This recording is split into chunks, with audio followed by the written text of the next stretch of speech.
Hello दोस्तों, कैसे हैं आप सब। स्वागत आप सबका एक बार फिर से कंपटीशन गुरु चैनल के ऊपर। आज की इस क्लास के अंदर हम डिस्कस करने वाले हैं मास्टर कैडर कॉमर्स से रिलेटेड चीज़ों के बारे में। आप सबको पता है कि पंजाब के अंदर अब एक नई गवर्नमेंट आ चुकी है, तो आप लोगों को बहुत जल्द इससे रिलेटेड वैकेंसीज देखने को मिल जाएंगी।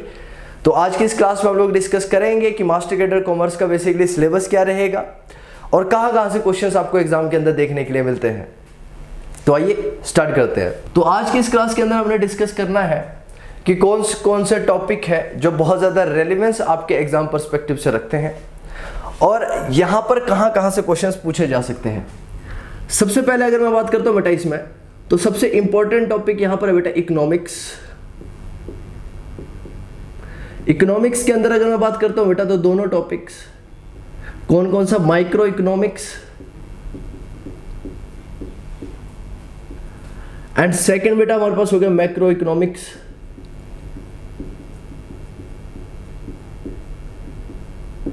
इन दोनों ही यूनिट से आपके अच्छे खासे क्वेश्चन देखने के लिए मिलते हैं। इकोनॉमिक्स से आपके अच्छे खासे क्वेश्चंस एग्जाम में आते हैं। माइक्रो इकोनॉमिक्स और मैक्रो इकोनॉमिक्स, ये दोनों टॉपिक इंपॉर्टेंट है मास्टर कैडर कॉमर्स के लिए। अब अगर मैं इन दोनों में भी अगर बात करूं बेटा, तो सबसे ज्यादा जो इंपॉर्टेंस इसमें से रखता है वो हमारा माइक्रो इकोनॉमिक्स है। माइक्रो इकोनॉमिक्स से काफी अच्छी क्वेश्चंस देखने के लिए मिलते हैं, काफी अच्छी वेटेज यहां पर निकल के आती है। सेकेंड नंबर पर अगर मैं बात करता हूं बेटा, तो हमारे पास है बेटा आपका बिजनेस स्टडीज। बिजनेस स्टडीज बहुत इंपॉर्टेंट यूनिट है, जिसको आप लोग 11th क्लास में भी पढ़ के आते हैं और 12th क्लास के अंदर भी पढ़ के आते हैं या फिर पढ़ते हैं। तो भाई यहां पर जो बिजनेस स्टडीज का टॉपिक है बेटा, ये टॉपिक कौन से लेवल का रहेगा बेटा। 11th क्लास तो आपकी आएगी नो डाउट। 12th क्लास के कॉन्सेप्ट भी आपके बहुत अच्छे होने चाहिए, लेकिन इसके अलावा आपको एक एडवांस्ड नॉलेज भी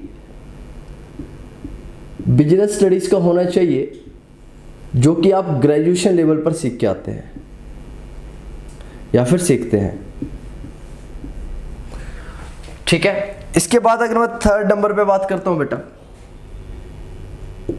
थर्ड नंबर पे अगर मैं इंपॉर्टेंट यूनिट की बात करूं बेटा, तो वो है अकाउंटेंसी।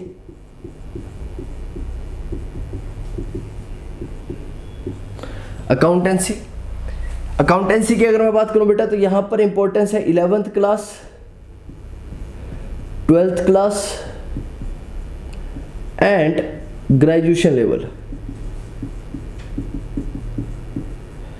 इस लेवल की आपको नॉलेज होनी चाहिए अकाउंटेंसी के अंदर। उसके बाद अगर मैं बात करता हूं बेटा, इकोनॉमिक्स से आपके अच्छे खासे क्वेश्चन देखने को मिलेंगे। Then we have business studies. उसके बाद बेटा हमारे पास है अकाउंटेंसी के बाद अगर मैं बात करता हूं बेटा, तो यहां पर जो क्वेश्चंस है वो इस यूनिट से भी आते हैं बेटा। ऑर्गेनाइजेशनल बिहेवियर,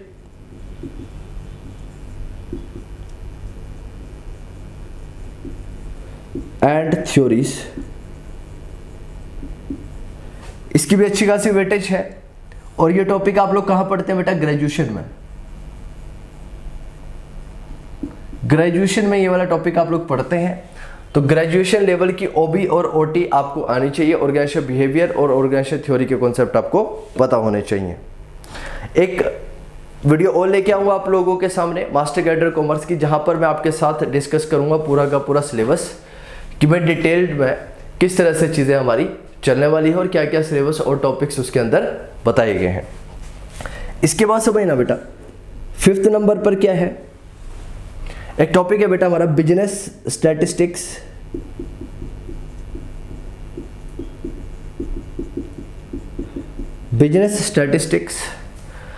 अगर मैं बिजनेस स्टैटिस्टिक्स की बात करता हूं, तो आप लोग माइक्रो इकोनॉमिक्स, मैक्रो इकोनॉमिक्स जब 11th और 12th में पढ़ते हैं, तो उसके साथ में आप एक टॉपिक पढ़ते होते हैं बेटा स्टैटिस्टिक्स का, राइट। स्टैटिस्टिक्स का टॉपिक भी आप लोग पढ़ते हैं, लेकिन यहां पर जो स्टैटिस्टिक्स आपकी रहती है उसका एक एडवांस्ड फॉर्म, एक एडवांस वर्जन आप लोग ग्रेजुएशन लेवल पर देख के आते हैं। आप एक ग्रेजुएशन लेवल पर देख के आते हैं। तो बिजनेस स्टैट्स के अंदर अगर मैं बात करता हूं, तो बिजनेस स्टैट्स मैं ग्रेजुएशन लेवल की स्टैटिस्टिक्स की बात आप लोगों के सामने कर रहा हूँ बेटा। यहाँ से आपके एग्जाम में क्वेश्चंस आपको देखने के लिए मिलेंगे, ठीक है। इसके बाद अगर मैं बात करता हूँ तो वी हैव बेटा human resource management. Human resource management, अगर मैं ह्यूमन रिसोर्स मैनेजमेंट की बात करूं बेटा, तो इस वाले टॉपिक को भी आप लोगों ने कहीं ना कहीं किसके अंदर पढ़ा है, बिजनेस स्टडीज के अंदर पढ़ा है। लेकिन कैसे पढ़ा बेटा, बहुत ही बेसिक लेवल पे। आपको सिर्फ एक ओवरव्यू दिया गया है। यहां पर क्या दिया गया है, सिर्फ और सिर्फ ओवरव्यू दिया गया है कि बिजनेस स्टडीज बेसिकली होता क्या है। बिजनेस स्टडीज के अंदर एक टॉपिक ह्यूमन रिसोर्स से रिलेटेड भी रहता है, तो भाई वहाँ पर आपने बहुत ही ज़्यादा बेसिक चीज़ें समझी है। लेकिन ये जो ह्यूमन रिसोर्स मैनेजमेंट आपके सामने रहेगा, ये रहेगा बेटा आपका एडवांस लेवल का, यानी कि ग्रेजुएशन लेवल का। अब कई बच्चे ये कहते हैं कि सर हमें सेल्फ स्टडी करनी है तो उसके लिए बुक्स बता दीजिए। तो सेल्फ स्टडीज़ के लिए भी मैं एक वीडियो बनाऊंगा जहां पर मैं आप लोगों के साथ डिस्कस करूंगा कि ये टॉपिक आप सेल्फ स्टडी से अगर करना चाहते हैं तो किस तरह से आप लोग इसको कवर अप कर सकते हैं सेल्फ स्टडीज के माध्यम से भी। उसके बाद बेटा हमारे पास है फाइनेंशियल मैनेजमेंट। फाइनेंशियल मैनेजमेंट, यहां से भी क्वेश्चंस पूछे जाते हैं। फाइनेंशियल मैनेजमेंट की फिर से अगर मैं बात करूं तो फाइनेंशियल मैनेजमेंट आपने कहीं ना कहीं बिजनेस स्टडीज के अंदर पढ़ा है कि भाई फाइनेंशियल मैनेजमेंट होता क्या है, जहां पर फंड की मैनेजमेंट करना सिखाई जाती है, राइट। मैनेजमेंट का मतलब क्या होता है, effective and efficient utilization of the resources, कि किस तरह से रिसोर्सेज का इफेक्टिव और एफिशिएंट तरीके से यूटिलाइजेशन किया जा सके।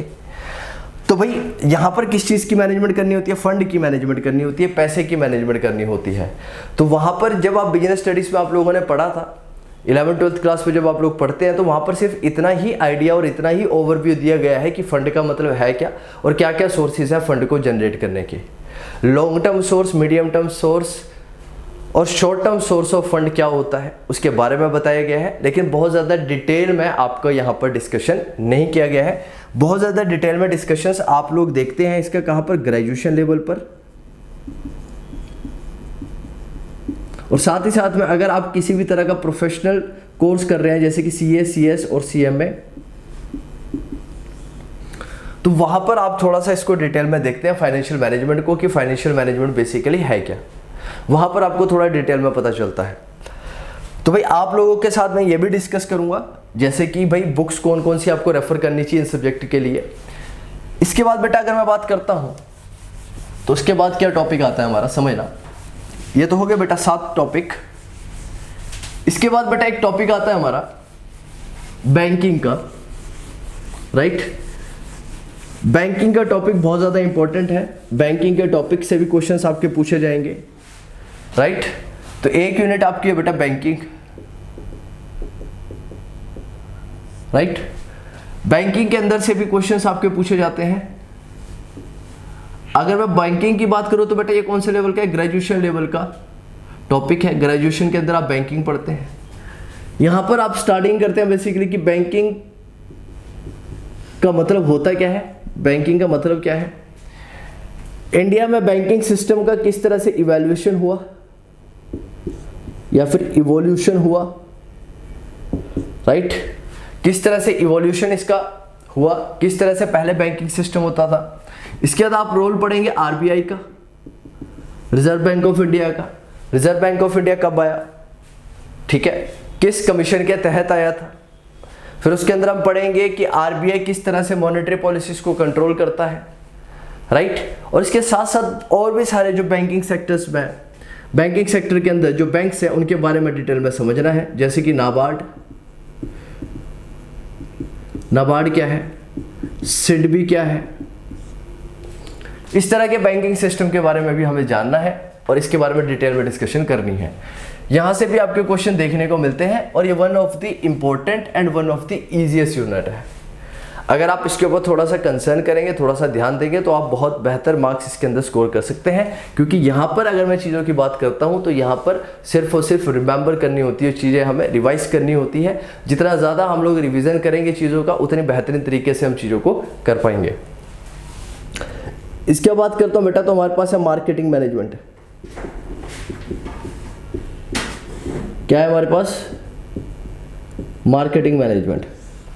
अगर मैं मार्केटिंग मैनेजमेंट की बात करता हूं बेटा, तो मार्केटिंग मैनेजमेंट के अंदर क्या क्या आएगा?